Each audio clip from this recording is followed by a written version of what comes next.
Oklahoma is known for having more than a few politicians with very colorful pasts. Former Governor David Hall is one of them. Shortly after leaving office in 1975, he was sent to prison. Now he's written a book about his story. In tonight's To The Point, he's telling it to 2 News anchor Russ Bukowski. Well, with former Governor David Hall, thanks for joining us today. I'm honored to be here. Thank you. Hey, you have a fascinating story. Let's begin talking a little bit about your resume. You know, I see on there that you're a former Tulsa County District Attorney, you're a law school professor, Governor of the state of Oklahoma, and then all of a sudden, convicted felon. Oh, it's horrible. And you know, when you've got a felony conviction, it clouds everything you try to do in business or anything. It was very, very difficult. How did it happen? I think that the U.S. Attorney and the John Mitchell administration and the U.S. Office of Attorney General made me a target with 5 other governors, and myself and Marvin Mandel in Maryland were the only 2 that were convicted of the ones they targeted. But it was a disastrous situation. I am innocent of what I was accused, but I wear it as a badge of courage that I got through it, that I'm not bitter about it, and that I'm loving life right now. You know, once you went to prison, what was that like? Because your world had to be almost turned upside down. Here you are just a few months earlier, you're the top elected official in the state of Oklahoma. Right, and I had organized for a national run for office. It was devastating. I can't tell you. It was like, well, I'll tell you, when you read the book, you'll see that being able to get through that experience, I considered myself a spirit person. I let my physical body do the time, but I took my spirit away, and my spirit just observed what was going on. Otherwise, I couldn't have done it. So, time eventually comes, you get out of prison. You've been disbarred here in Oklahoma. That's correct. I can't practice law. Yeah, so you have to kind of start over.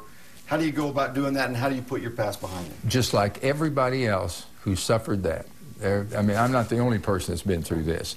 It's just that I was determined that I was going to forgive the people that had harmed me and get that burden off my back. I was determined that I was not going to lose the joy of life and optimism that I've always had.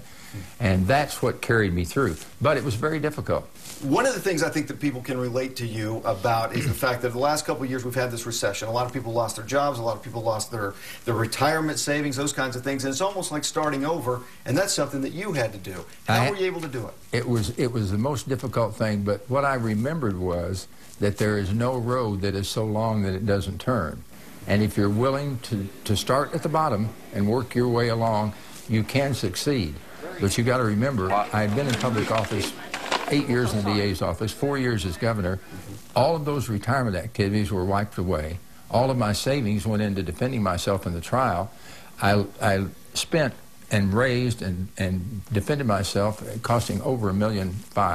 Wow. Just wiped me completely out, and my wife and I both had to go to work in California and resurrect ourselves. Yeah, but you were able to do so. You had a successful sales career, and you're doing fine. And you know what? I've got no gripes. I look at this terrible recession we've been in, and all the people losing their homes, and all the people who are qualified college graduates who can't find a job.